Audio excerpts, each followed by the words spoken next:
In this tutorial, I'll show you how to use assets from nice pictures with your metahumans. We'll start off with a blank project. I'll also have another one open on the side. We're going to use it a bit later. Within there are nice pictures assets available for purchase on various marketplaces. So first things first, we have to bring in our metahuman into the scene. As you can see, the project is completely blank. Now let's head over to Quixel, where we store a collection of our metahumans. Navigate to the Metahumans tab, and I'll select one of my presets in the folder My Metahumans. I need to highlight here that before modifying a character, their clothing has to be removed in Metahuman Creator. I'll walk you through this process now. Let's launch the creator. For the purpose of this video, I'll choose a male character. Once he's up, we'll proceed to editing. I want to emphasize again that where possible, your metahuman has to be completely undressed. No pants, no t-shirts, shorts. And at this point, he'll only have flip-flops on. The reason we're taking off all clothing is that Metahuman Creator will simply remove parts of our character's geometry that's underneath these physics assets. And we want to preserve that for when we might need to expose his bare torso or other body parts. That's why I recommend that you remove all clothing. Let's switch back to Unreal Engine. Here in the bottom right hand corner, I'll select High Optimized option and hit Add. Now that our metahuman is in the scene, we can open his blueprint.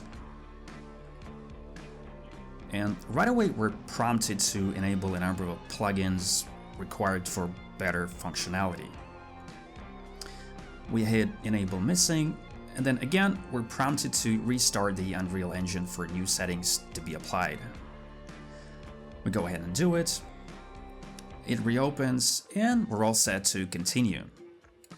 I'll also go to Editor Preferences, find Asset Editor Open Location, and select Main Window in the drop-down list. This will ensure that when you activate assets, they're going to appear in the main window instead of being scattered in different locations. Now we're heading over to Viewport. The first thing I always do is remove flip-flops. Since we couldn't get rid of them earlier, we have to do it now. We go to the Details tab, navigate to the Skeletal Mesh Assets, and click on Clear.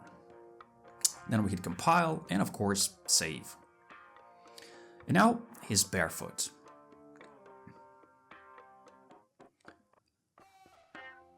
Next, we import our metahuman to our scene and make him face us.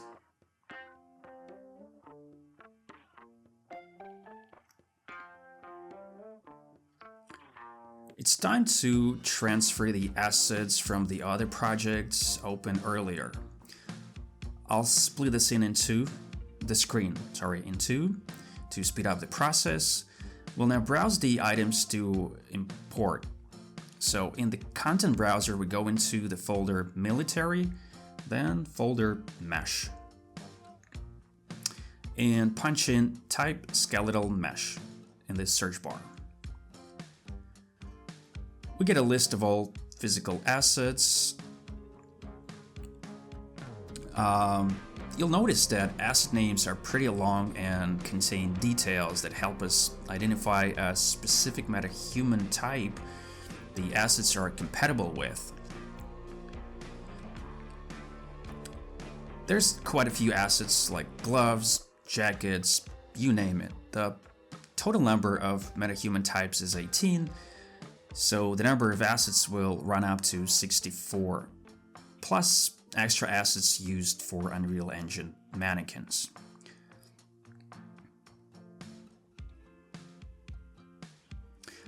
Since the current metahuman is categorized as man, normal weight, we head over to the search field again and type in man_med_nrw, which stands for normal weight.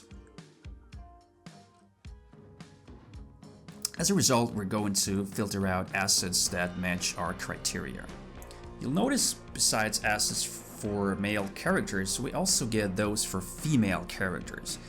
To narrow down our search, we type in -woman, and finally we get only those that are compatible with our metahuman. Let's select all of them and hit migrate. In the asset report window, I strongly recommend you go over the items to be exported. In this case, skeletal meshes. Check, materials check. Along with materials, we have physical assets, textures. Once you've done that, hit OK. Next, you'll need to set the destination for the export.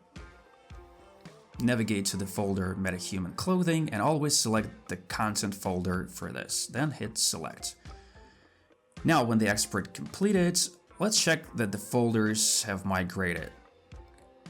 We open the content drawer and we see that the folder military_1 contains outfits, materials, textures, and meshes that we need. This means that we can set the source project aside. And now, in order to suit up our character, we'll have to follow a few steps. For starters, we can modify our metahuman right in the scene, instead of his blueprint. To do that, we need to expand the character's toggle hierarchy.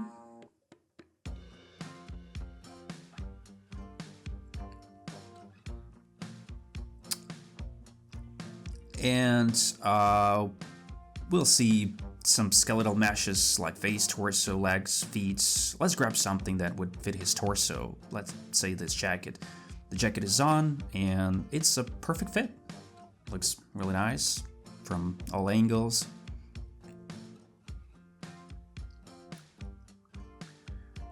Okay, next step. We hover over to legs and pick something from there. Let's grab these pants. Another perfect fits. With a slight overlap though, we'll get into the details of how to remove it in another video. This time we're focusing on more general stuff. The next step is to put some shoes on. The boots are on, the outfit is complete. We need to make sure that everything works fine. And we're going to animate the character. Unfortunately, the Unreal Engine project doesn't include animations. We're gonna have to add them ourselves. There are several ways to do that. We're going to use animations from this project. Heading over to the folder Demo, then Many, and choose a few animations. For example, idle, fall loop, run, and walk. And export them through right-click, Asset Action, Migrate. In the Asset Report window, we uncheck those items that we don't need, leaving only the animations and meshes that go along with them.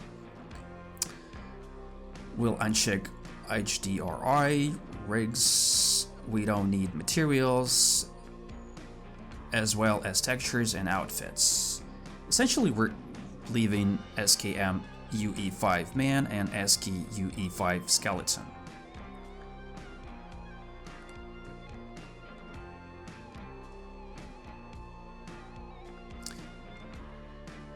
We also uncheck the woman box. Basically, we're keeping all male animations with their corresponding skeletal meshes. Then press OK.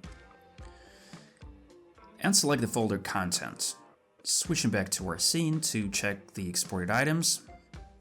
Go to Animations, Many, and here they are. To make sure the animations are aligned with our skeleton, let's load Run.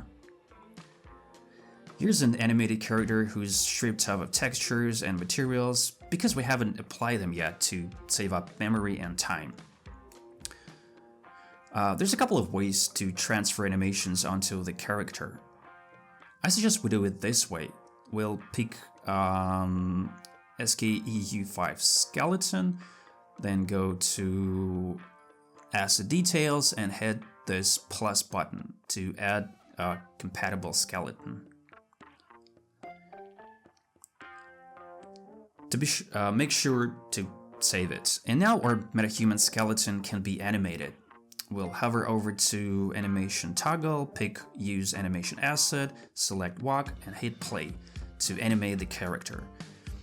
The animation is rendered very well, despite some structural differences between the metahuman and the epic skeleton, namely there's a greater number of bones in metahumans than in the animated skeletons. Nevertheless, the animation merges with the character seamlessly. A side note here, if you're going to do animation retargeting, keep in mind that you might run into certain difficulties with it. That's why we're following the easiest path right now. Again, I can switch to another animation, for example run, and the character is now running.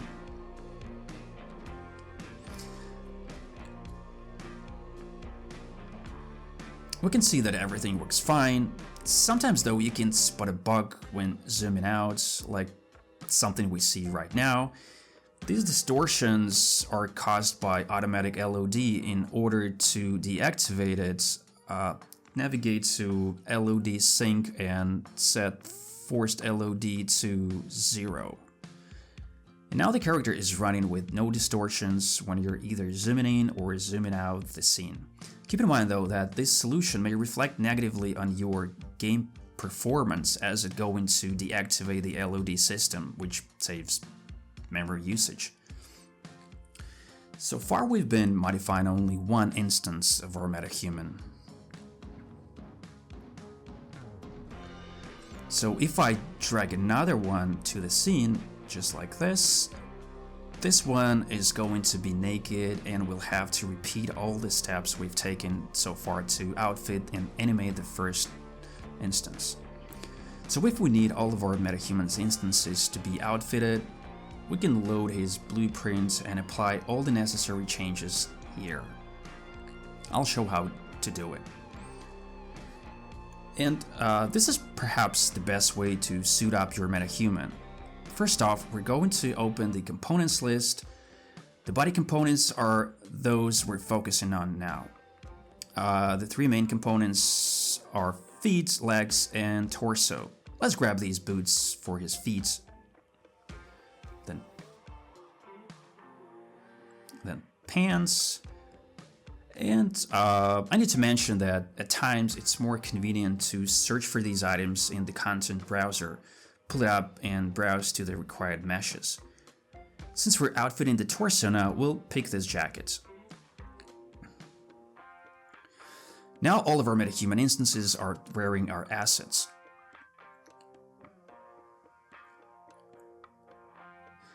You may have noticed though that there are way more assets than our characters have on. That's why we're going to add more skeletal components. So now we're choosing the remaining assets and just dragging them into the body toggle. In the component panel, we add them.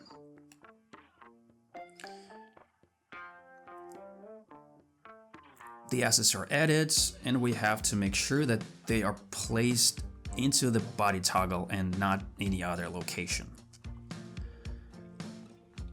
With assets still highlighted, we head over to the transform section and set location and rotation values to 0 and scale to 1. We go ahead and test the animation now. Unfortunately, we're not going to see proper asset alignment. Let's try walking to demonstrate this. You can see that not all of the assets are fixed to the bodies, they are sort of floating in the air. To fix this issue, we're heading over to the construction script, where we'll find components node graph. And specifically for metahuman body parts, there's the enable master pose function. We'll give it a closer look now. It's pretty straightforward. To put it in simple terms, in those cases when skeletal mesh assets have animated blueprints that add physical motion simulation or similar functions, setLeaderPose component is not applied.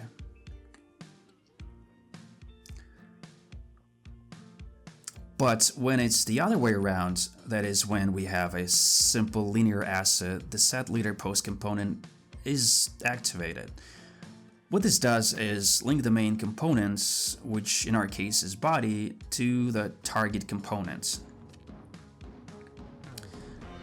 Understanding this logic, we'll be creating this node now. We'll drag and drop a body component, then add setLeaderPose components. None of our components here have any built-in animation assets. We can verify this by just looking at our meshes. As you can see, there's no animation blueprints on the list. There are skeletal mesh assets only. We can link them to the setLeaderPose components. So let's go ahead and select them and drop them here. Then I'll go to Alignment and pick Distribute Vertically to arrange them in a neat list.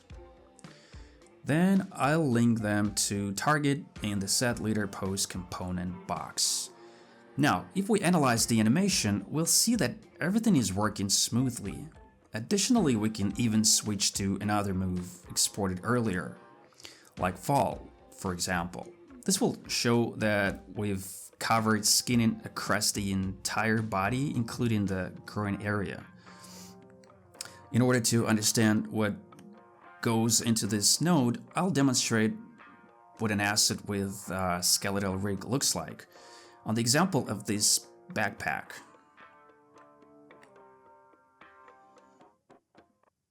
We want to add an animation blueprint to it. So I'm creating animation blueprint, then create copy pose from mesh node, and then link it to output pose. It won't execute anything at this moment. We're doing this to show how nodes function. In the details window, I usually tick these two boxes to ensure everything runs smoothly. And now I'll head over to Post-Process Animation Blueprints and select the backpack and save it. At this point, the asset isn't controlled by setLeaderPose component. What this means is if I move it from this list and break this link, hit compile, save it, it'll still work because now it has its own logic. Its behavior is dictated by this node. But if I browse back and clear the asset, it's no longer attached to our character.